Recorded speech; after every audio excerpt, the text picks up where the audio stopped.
Imagínate por un momento la fuerza más destructiva de la naturaleza. No sé, visualiza Un un... huracán, por ejemplo, ¿no? Un categoría 5. Exacto, un categoría 5. O sea, un monstruo absolutamente imparable, arrasando kilómetros de costa, levantando tejados, inundando ciudades enteras. Madre mía, sí, una bestia. Pues ahora, fíjate en esto.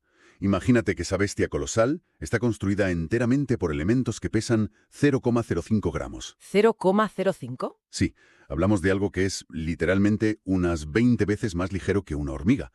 Y, bueno, con esta imagen damos la bienvenida a quienes nos escuchan a esta nueva inmersión profunda. Una inmersión que viene pisando fuerte hoy, desde luego. Ya te digo, hoy tenemos sobre la mesa un material fascinante. Vamos a explorar varios fragmentos del libro Sé un héroe, descifra tu grandeza. Y concretamente nos vamos a centrar en lo que el autor llama el principio V. Que es un concepto, la verdad, súper potente. Brutal. Porque el objetivo de nuestro análisis hoy, nuestra misión aquí, es entender una idea que el texto llama el poder de uno. Y, a ver, reconozco que suena a contradicción absoluta. Claro, porque choca con lo que nos enseñan siempre. Totalmente. O sea, ¿cómo es posible que la grandeza, un impacto inmenso, surja de la unidad de unos pocos? O peor aún, de un solo elemento minúsculo. Vale, vamos a desgranar esto, porque el libro no se queda en las típicas frases motivacionales de taza de café. No, que va. El tono que establece el texto desde el principio es súper filosófico, pero también muy científico.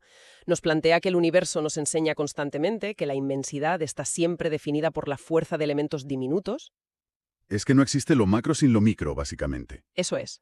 Sienta unas bases clarísimas para cambiar la perspectiva de la audiencia sobre nuestra propia sensación de insignificancia.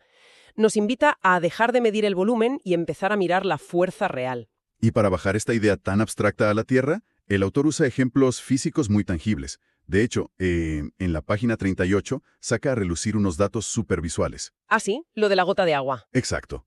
El ejemplo del océano o de ese ciclón desatado del que hablábamos. Menciona que está compuesto por billones de gotas de agua, y ahí da el dato de que una sola gota pesa apenas esos 0,05 gramos. Es que es alucinante pensar que juntas forman la fuerza más imparable del planeta. Claro, juntas alteran la geografía. Pero, a ver, yo aquí me pongo en la piel de quienes nos están escuchando y me surge una duda. A veces mirar al universo o al océano nos hace sentir como un engranaje minúsculo e irrelevante en una máquina gigante. Ya, nos sentimos diminutos. Exacto. El texto nos está diciendo que somos insignificantes por nuestra cuenta. Pues lo fascinante de esto es que la conclusión es exactamente la contraria. Para responder a eso, el libro utiliza una metáfora buenísima, la de la galaxia. Ah, me encantó esa parte. Es que es muy gráfica. Cuando la gente piensa en una galaxia, visualiza un objeto único, ¿verdad? Una mancha de luz girando en el espacio. Sí, claro, lo vemos como una sola entidad, la Vía Láctea, por ejemplo. Pero en realidad no es un plato sólido. Es un sistema conformado por miles de millones de estrellas, individuales. Y el texto recalca que es el poder inherente de cada estrella individual lo que crea la galaxia. O sea que si apagas las estrellas una a una, la galaxia desaparece. Exactamente. La lección no es de insignificancia, sino de la sinergia pura que nace del individuo. Tu aportación no es una gota perdida, es el material de construcción del propio océano. Qué pasada. Y bueno, habiendo establecido esto con elementos, digamos, estáticos, como estrellas o gotas, ¿la conversación del libro da un giro? Aquí es donde la cosa se pone realmente interesante. Sí, cuando pasa a la acción. Eso es. El texto empieza a explicar cómo el uno actúa como el detonante absoluto de la acción y la creación. El efecto dominó. Y aquí, en la página 39, enumera unos ejemplos que desmontan esa necesidad que tenemos de ver comienzos gigantescos. Son ejemplos de distintas disciplinas, Arnas. Sí, sí. Toca un poco de todo. Habla de la música, por ejemplo. Dice que una sinfonía entera necesita una primera nota. Luego se mete en la física, que me parece brutal. Y recuerda que una reacción nuclear masiva requiere que un solo átomo sea dividido primero. Claro, no divides 1 millón de átomos de golpe. Divides uno y ese genera la energía para el siguiente. ¿Justo? Y el ejemplo biológico es telita. Menciona un embrión. Un ser humano comienza como una sola célula, ¿no? Y en 9 meses se reproduce hasta transformarse en, según los datos del libro, 26.000 millones de células. De 1 a 26.000 millones. Es abrumador. O sea, todo evento inicia con un 1. Y fíjate, si conectamos esto con el panorama general, vemos que el universo entero está regido por la combinación de números pequeños. El 1 es la fuente de todos los números posteriores. El origen de todo. Sí, y por eso el texto lanza una orden muy directa. Nunca debemos subestimar el poder propio ni el de los demás. porque todo el mundo, literalmente, cuenta como uno. Es súper empoderador. Pero claro, pasar de este poder biológico o físico a la psicología de quienes nos escuchan requiere un salto, porque nos encanta agruparnos en cajas. Ay, sí, las dichosas clasificaciones. Es que el libro, justo ahí en la página 39, insiste muchísimo en rechazar estas etiquetas. Habla de no dejarse clasificar por cosas como la generación X, Y, Z o las letras que se inventen mañana. Es que diluyen el valor individual por completo. Totalmente. El texto argumenta que eso disminuye quiénes somos y anima a la gente a tomar el control de su propia historia generacional. A salir del rebaño, vaya. Pero salir del rebaño da vértigo. Por eso el autor profundiza en el proceso psicológico necesario para lograr esta transformación y para explicarlo utiliza una metáfora en la página 40 que me parece una obra maestra. La metáfora de la evaporación. Cierto, lo de evaporar creencias. Exacto. Dice que para alcanzar un estado superior y una vida con verdadero significado, muchas de nuestras creencias actuales, esos miedos heredados o las expectativas de nuestra supuesta generación, tendrán que evaporarse y ascender como el agua. O sea, aplicarles el calor del pensamiento crítico, ¿no? Someter tu identidad a fricción para que lo inútil se quede atrás como la sal cuando el agua del mar se evapora. Lo has clavado. Es desprenderse del peso muerto para volverse más ligero.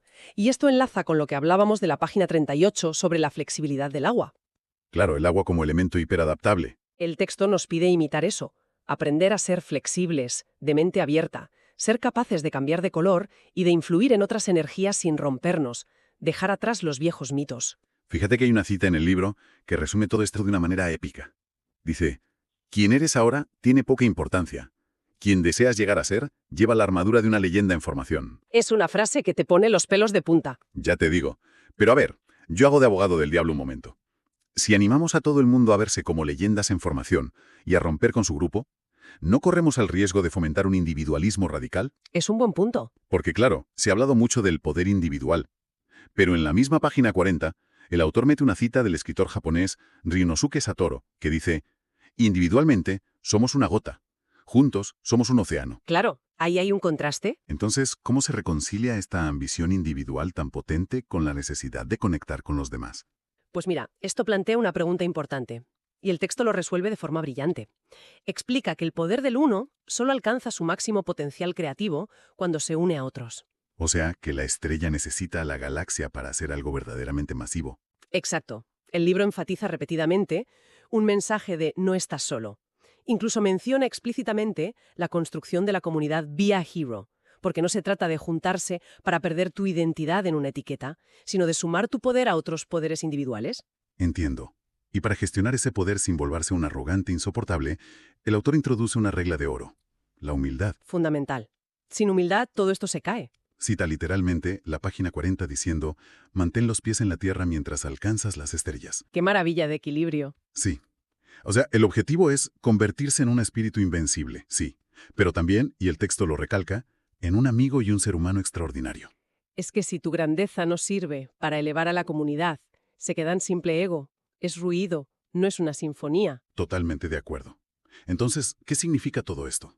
Si hacemos una especie de síntesis de este viaje que hemos hecho hoy, Venga, a ver. empezamos dándonos cuenta de que somos como esa gota de 0,05 gramos, pero con el potencial físico de formar un ciclón. ¿Correcto? Luego vimos que hay que provocar la evaporación de esas viejas creencias y etiquetas generacionales para poder forjar nuestra propia leyenda. Y que esa leyenda se construye desde la humildad y en comunidad. Exacto. Pero me falta una pieza. El ingrediente secreto. ¿Qué es lo que enciende la mecha? El último engranaje del principio. Esto está en la página 41 en la sección del código BA-IRO. Cuéntame. El texto hace una pregunta directa. ¿Qué te hace invencible? Y la respuesta es rotunda. Mi pasión. La pasión, claro. Es que la pasión es esa chispa final, el calor que evapora las creencias oxidadas. Es lo que convierte a ese uno estático en un verdadero motor de cambio. Sin pasión, la primera nota nunca suena. O sea, es la energía cinética que rompe el primer átomo. Exactamente eso. Pues me parece fascinante, y creo que es el punto perfecto para ir cerrando este análisis. Pero antes de despedirnos, me gustaría dejar en el aire una reflexión basada en unas citas de un autor desconocido que el libro incluye en la página 39. Esas citas son demoledoras. Lo son. Dicen, si no es ahora, ¿cuándo? Si no eres tú, ¿quién? Te dejan sin excusas de un plumazo. Sí. Y llevándolo al terreno de quienes nos están escuchando hoy. Si cada reacción nuclear y cada océano comienzan de una manera microscópica e invisible casi, ¿cuál es esa pequeñísima acción, esa gotita de 0,05 gramos que la gente ha estado posponiendo? Uf, telita con la pregunta. Es que a veces esperamos a tener todo el océano resuelto antes de dar un paso. Pero a lo mejor esa decisión minúscula que parece irrelevante hoy, esa conversación incómoda o ese pequeño proyecto aparcado podría ser el inicio exacto del océano de su propia leyenda. Es para darle una vuelta esta noche, desde luego. Dejamos a la audiencia con esa invitación a reflexionar en su día a día. Muchas gracias por acompañarnos en esta inmersión profunda. Un placer. Hasta la próxima.